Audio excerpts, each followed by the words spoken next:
Hi. So this video is about a spectral analysis in Brainstorm, which is a MATLAB-based software. So this is about a study that is going on right now with my affiliation in regards to my affiliation with IIT Delhi.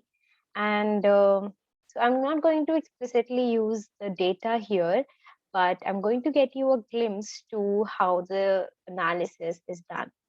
So I'll very quickly give you a brief of what I'm going to do in the study and in the analysis right now. So my study is about a social cognition experiment, which includes a game design that has been designed by me and my colleague. We designed the game for the purpose of objectification of feeling or emotions of gratitude and or frustration correspondingly developed by the behavior of adolescents in terms of moral values, right? So it might sound very tricky right now, but when you look at the data, it gets more quirkier. So let's jump onto the data. I'm going to share my screen and I'm going to show how I'm going to use Brainstorm as a tool. So I hope my screen is visible.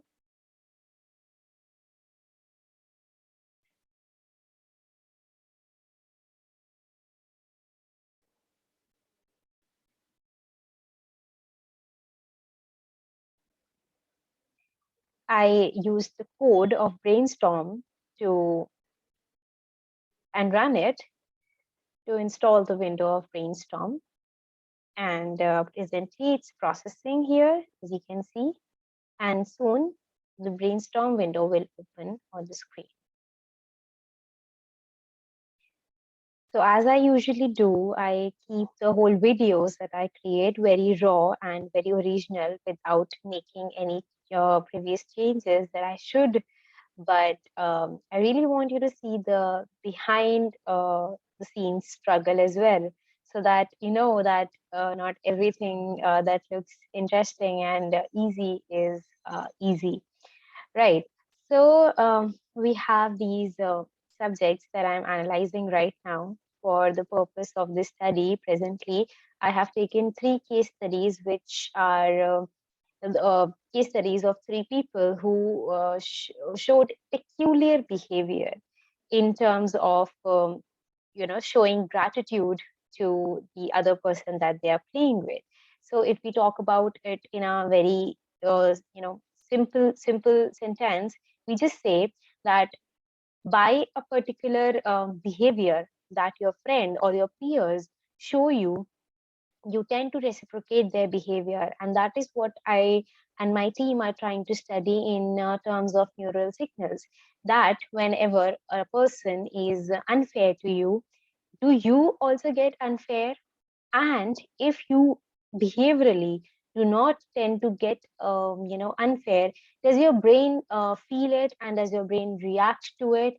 So that is what we are studying here, and we have three interesting cases which show all kinds of hypotheses that we have created here. So this is subject 216, and I will not tell you anything about the subject or the participants here, so that you do not create an halo effect and feel either highly likely or badly of a person. So in this particular data, that if you look at the raw data that is being processed with bandpass filters, it looks something like the one that is going to appear on your screen.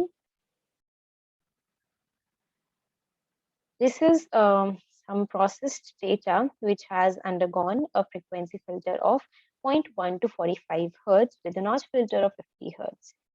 And as you can clearly see, there are some artifacts which are eye blinks. I have chosen those channels, and then I'm going to show you now how beautiful these eye blinks look. These are very regular, and that is what makes them very identifiable, and that is what makes it stand apart, right? So yeah, to remove these eye blinks, we have specific measures, and I have already taken a video before to explain how to do it, but I'll quickly go through the same here. I will take the very raw file, which shows you the signals in this form, which are very distractive. So what we do here is we bring them down, we select band pass process. Pre-process, we go to band pass filter and we select a range of 0.1 to 45 Hertz. Thereafter, you have to go to the pre-process option again. You have to go to notch filter and then you run the process. Since I had already done it, I didn't have to do it again because it takes time since the data is pretty large. Usually we take seconds of data, not if not seconds, we take minutes of data for different tasks. But this particular data is around 30 minutes of the task because the whole game that we had designed for the participants to play was 30 minutes, and it was 3 blocks of data, 3 blocks of tasks, which had different games, interactive games that was played by the participants. After I published the data and I published the study, I might take an overview of the whole study, and I'm sure you will all find it interesting. So, well, once we have notch filtered it and band passed it, we will see a clear data, something like this. But what still prevails is these eye blinks, right, in different channels. So we now take this data, we create another pipeline. So what we are going to now create is called a pipeline. We go to events, we choose detect eye blinks, and then we choose the channels, which is first is FP2, and we call the event as we name it as B, or alternatively you can call it blink or anything that you like. So first we took FP2, now we are going to take FP1. So here we are taking only 2 channels, but you can also use AF channels, AF4 and etc. That there's a reason why I'm not taking it. I'll discuss it further. Now you first in the process that you just did, you chose or you selected the events. Now you're going to remove those events. You're going to do eye blink, SSP, signal space projection, right? And now you're going to select this, save this pipeline for future reference. So you go to save and you go to new, and then you can name it as eye blink projection or whatever you like. So whenever you want to do it, you can simply, instead of doing all this, you can go to run, you go to this, you select your eye blink projection pipeline, and it works for you. See, it's magical. So once you have done all this thing, I'm not doing it again for the sake of time, you will see something like this, B, which is 32 in number. So this B shows you all the eye blink events. Interesting, isn't it? That all the events that were understood as eye blinks are now gone, right? So now your data is pretty clean to go further. Now, what's important is the events, right? Everything in your data is specified by the events it includes. So in this data, our events are the major events that we have to work with are S100, S112, S114, S211, S214.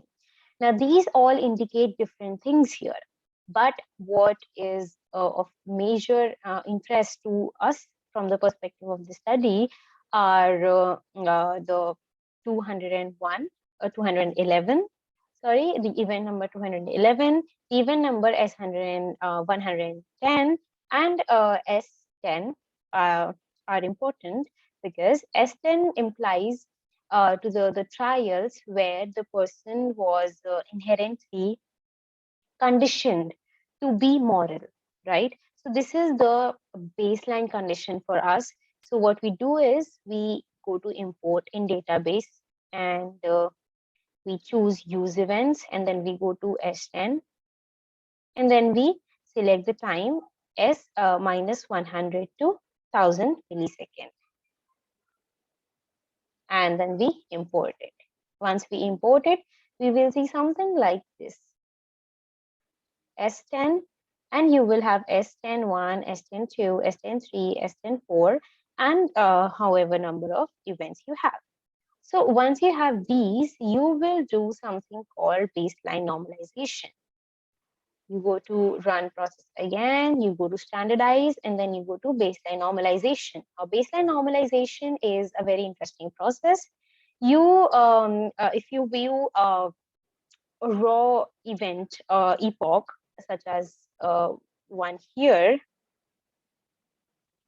you will find the data very scattered. So what so this is called a butterfly plot.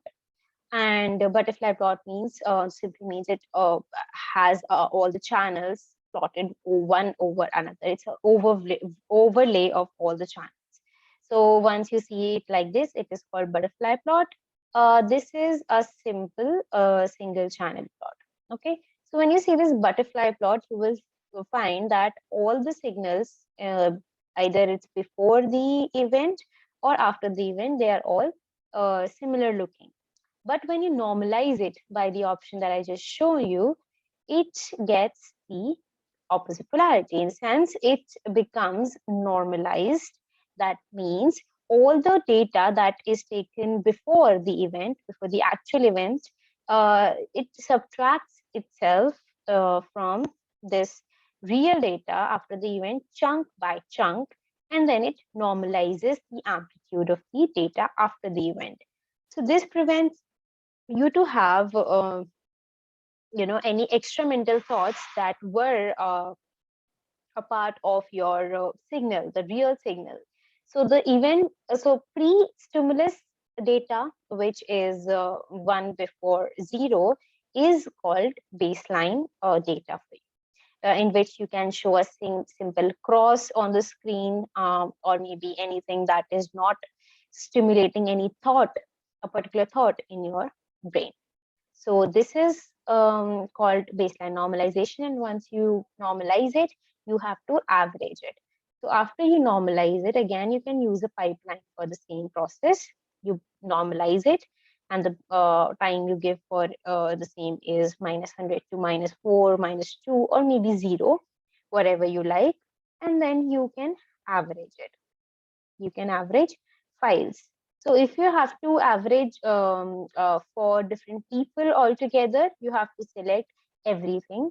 If you have to average for a particular subject inside the subject, the whole subject folder, you can use by subject. And if you have to do only for a folder, you can select by folder. Okay, so now you can run it. Once you run it, you will get an average. So my processes have been repeated because I'd already done it. But once you average it, you will find an average file for the same. Okay. So after averaging it, now you have what you call it, representative file for a particular event, which is called S10. Similarly, you will do it for S211 and S110. Now, S10 represented neutral conditions, normal conditions that were basically the conditioning trials in which the person was conditioned to be moral towards in their behavior towards their partner. S110 is the trial type in which the person was conditioned to be immoral towards the person. Now, how does this conditioning work?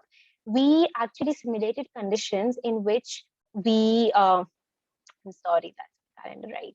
So in which we simulated a condition where the person was feeling, was made to feel actually that their partners that they are playing with were being immoral and cruel to them in terms of sharing the rewards that they had received. So that's a backstory, but yeah, this trial type is very important from this design or this paradigm point of view, because if the person is going to feel inside internally that my partner is being immoral with me, then there is going to be an apparent frustration which is going to be developed in the person, and that is what we want to trace in the person's brain. So there, that is where it gets interesting. And now why 211 is important for us is we here in this trial type, we test the morality of a person, whether the frustration that was developed previously was carried over to the next person or not. So what we did was we had three blocks of this in this game. In the first, second, and third block, we told the participant that they were playing with different people. First person was not more, I mean, it was the first person was moral who was playing with them. The second person was immoral. So the participant developed frustration towards the second person. And then we got the participant in the third block to play with third person, and we tested or the participant for morality, whether the person or the participant carried over their frustration from the second person to the third person or not. Interesting?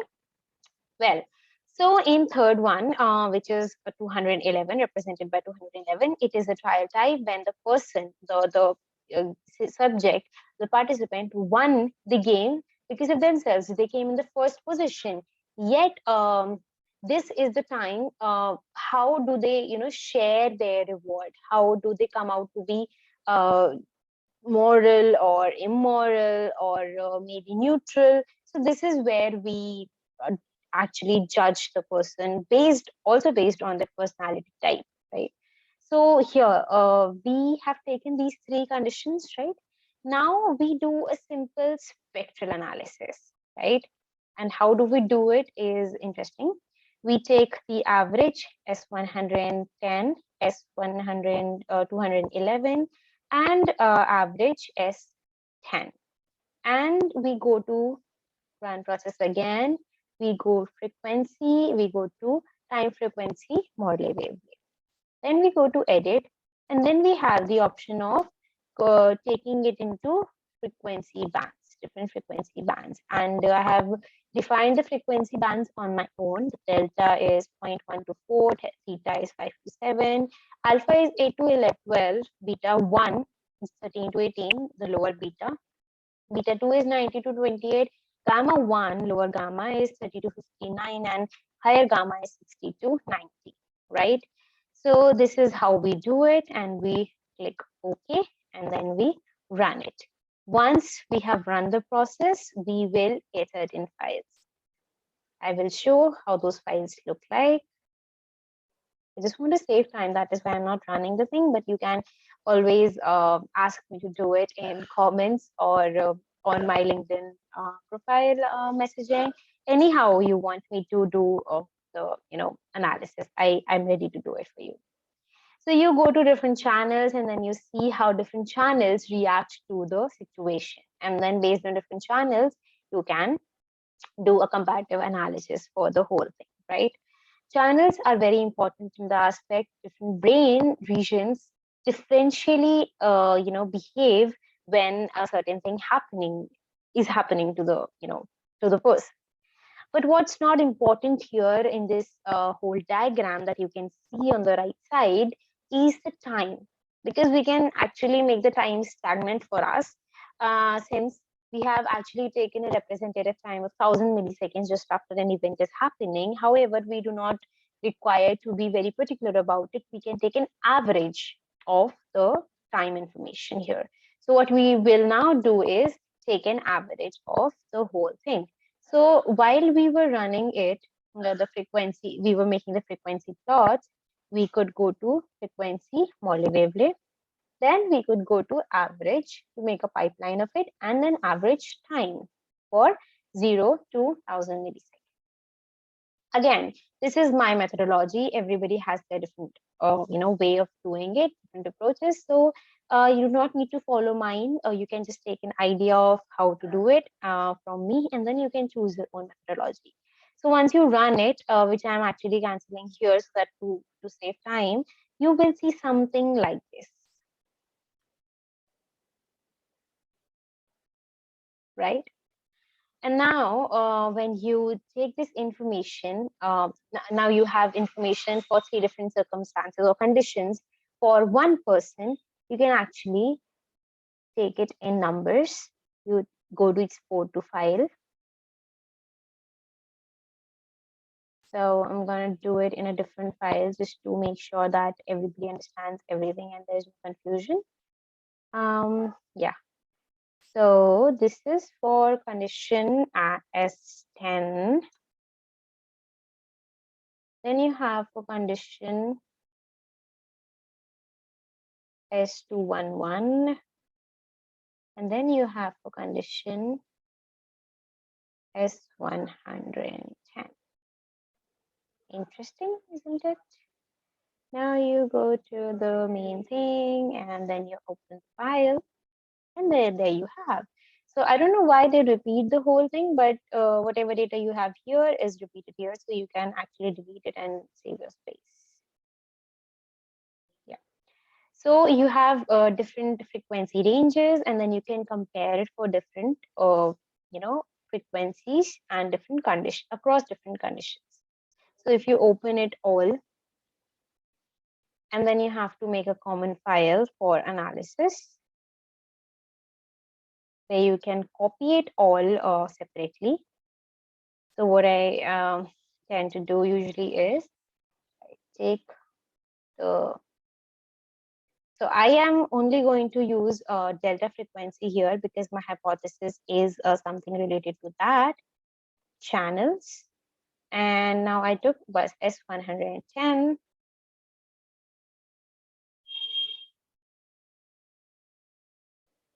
Now I take S10. And then finally I take S211.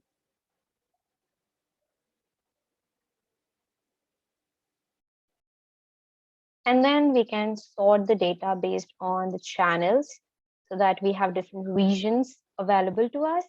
And then we can decide upon, based on the hypothesis, on the regions that we have, interest in.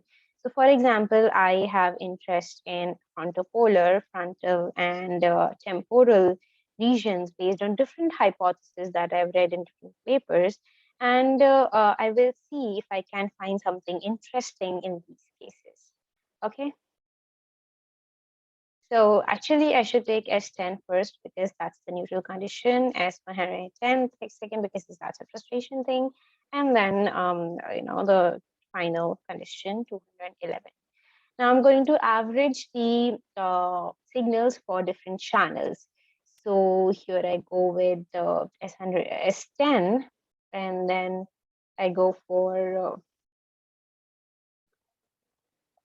S110 for the same, and then I go for 211. So I did a wrong thing in doing it there and here, but I can always make it right. Good. So yeah, now it makes sense. Now you have the same thing for frontal, so you can go right to the frontal channel and then select it all and then do with it. Similarly, you go to the frontal channel, sorry, the temporal channels, and right down to here.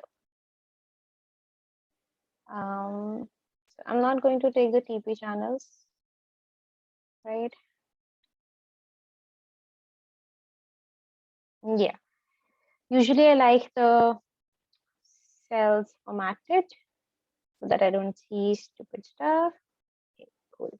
We're good to go. And then we can clearly plot this, and then we can see the differences that we are having here. So yeah, so we had a simple hypothesis based on which says that frontopolar has higher delta frequencies when there is frustration. So for this person, In case I do not find a very high frequency in S110 as compared to neutral, because the neutral is the baseline condition.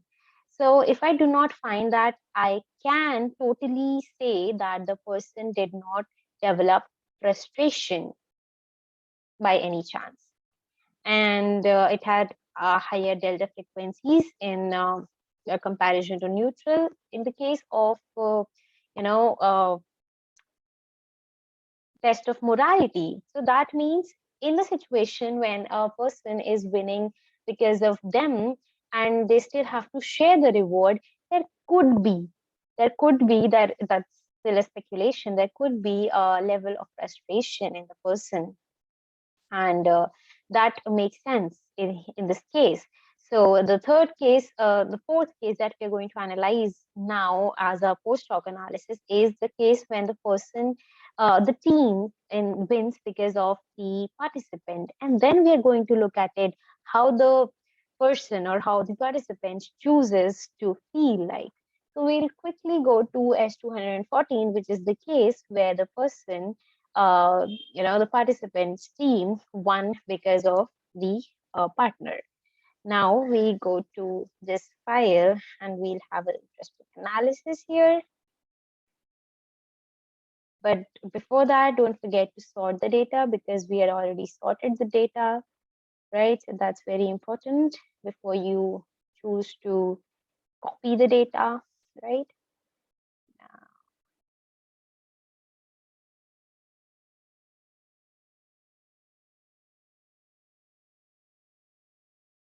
S214, right? So S214, and then you have to just simply slide it right here, right here, right here, also here. Okay. So we had to include this, and yeah, that's a beautiful sign to say that if the delta is lesser than neutral in this condition where the team won because of the participant, the other person, the partner, then the participant is not feeling any frustration because yeah, that is natural. If the team wins because of other person, it's very normal or natural to share the reward. So the participant is not developing any frustration, and that proves our theory here.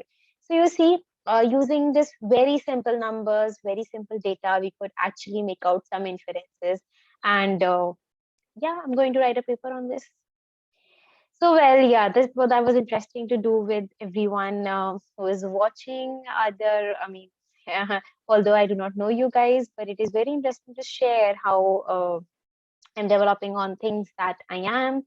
And yeah, I'll keep doing it. I will keep sharing the interesting part of my studies, also the bad part of my studies, so that the learning keeps on. And till I make the next video, take care. Bye.